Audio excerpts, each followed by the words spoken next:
Hello all, and welcome to another episode of Hangar 412, the show that gives you the rundown on the lore and technology behind some of our favorite vehicles in fiction. And in this episode, we'll explore the lore behind the UNSC's squatty versatile unmanned fighter and reconnaissance aircraft, the F-99 Wombat.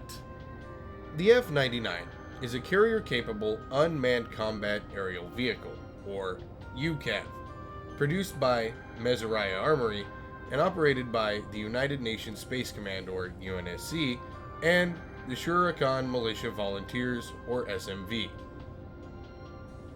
And in my opinion, the craft very much shows her lineage through her design, such as with the long neck and two massive engines in the rear with the vertical stabilizers on top of them. Very much resembles, in my opinion, something like an SR-71. And in fact, one might be able to draw an even more direct connection between the F-99 and the SR-71's sister craft, the D-21 or Q-12 supersonic reconnaissance drone, as it was one of the first of its kind. And I can even see this craft maybe being mistaken for an SR-72 if it was seen flying around Palmdale, for example.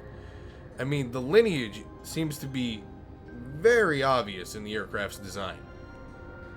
The F-99 also features a very unique 2x2 vertical arrangement for the air intake, feeding two engines with a more standard side-by-side arrangement, and four vertical stabilizers in a more or less X-shaped configuration in the rear.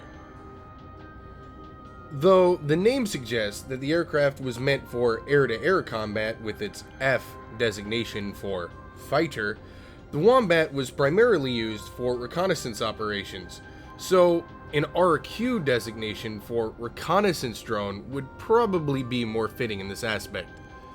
We see a very similar situation with aircraft like the F-117 Nighthawk, which is anything but a fighter and is more like a bomber, so a B designation would be more apt.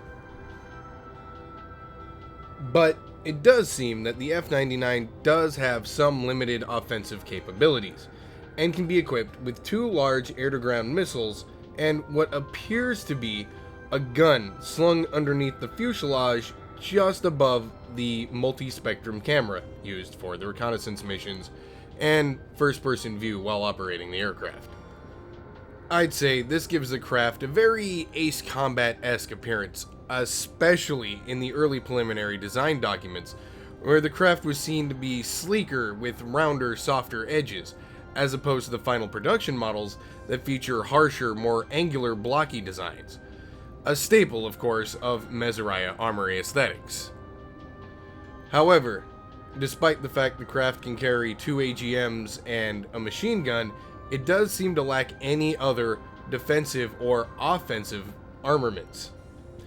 However, in lieu of this, the drone's advanced and somewhat classified reconnaissance system can send highly detailed images, video, and telemetry directly to the heads-up display of any Spartan on the battlefield using a Mjolnir Mark V ACUS helmet, directly from the F-99's optics package. Like many aircraft and some spacecraft of the late 20th and early 21st centuries, the F-99 could perform low-level tasks autonomously, but for more complex tasks, the aircraft would need to be controlled by either a ground operator, as previously mentioned, or a smart AI.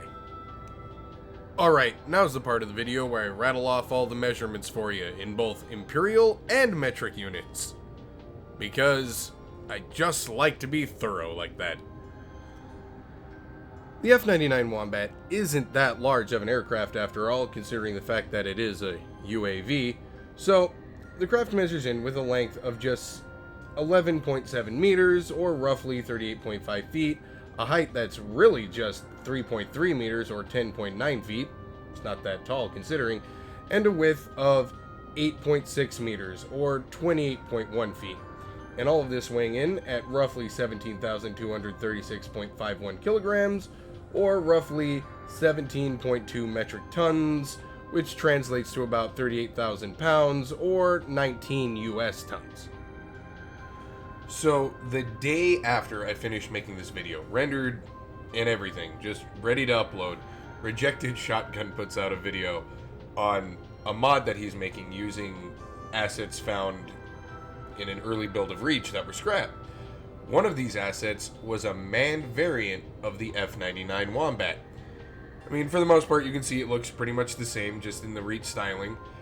I mean, it does have those giant square things in the back. They're not engines, so I don't know what those are. And other than that, I mean, it has a big glass canopy where the nothing would be before on the drone. So, other than that, it's basically the same thing, but I just thought it was really cool that there was a manned variant of the Wombat proposed that never reached production. Well, that's all the lore we have on this little bugger. Well, at least until Installation 00 puts out a most detailed breakdown and puts all my research to shame. But I look forward to it. And until then, if you enjoyed learning about this little aircraft as much as I did while researching it, don't forget to like, subscribe, hit that little bell icon, and maybe leave a comment down below. Perhaps a suggestion. I do love doing these videos and learning more about things I usually wouldn't think about doing videos on. So, if you have any suggestions, definitely leave them down below. And until next time, guys, peace.